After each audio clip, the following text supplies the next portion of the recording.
নমস্কার বন্ধুরা, জয়া রেসলে সকলকে স্বাগত। আজ দারুণ স্বাদের ফিরনি আপনাদের সাথে শেয়ার করব।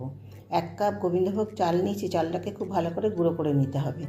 এবার 3 প্যাকেট আমুল গোল্ড নিয়েছি, সেটাকে গরম করে নিয়ে 2 হাতা আলাদা করে তুলে নিতে হবে। এবার দিয়ে দিলাম জাফরানটা গুলে গেলে এবার ঠান্ডা করে এতে দিয়ে দেবো চাল গুঁড়ি দিয়ে খুব ভালো করে মিশিয়ে নেব। তারপরে কড়াইয়ের দুধেতে গোলাটা আস্তে আস্তে ছেড়ে দেবো এবং ক্রমাগত নাড়তে থাকবো যাতে দলা না পাকিয়ে যায়।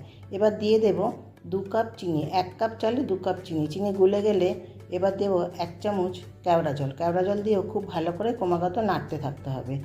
গলে গেলে এবং ঘনত্ব গাঢ় হয়ে গেলে এবার আমি সার্ভ করে দেবো ছোট ছোট হাঁড়িতে। এবার ওপর থেকে দিয়ে দেব গ্রেট করা পেস্তা। তারপরে ফয়েলে মুড়ে ঠান্ডা করে ফ্রিজে দিয়ে ঠান্ডা করব। একবার হলেও আপনারা বানিয়ে দেখতে পারেন।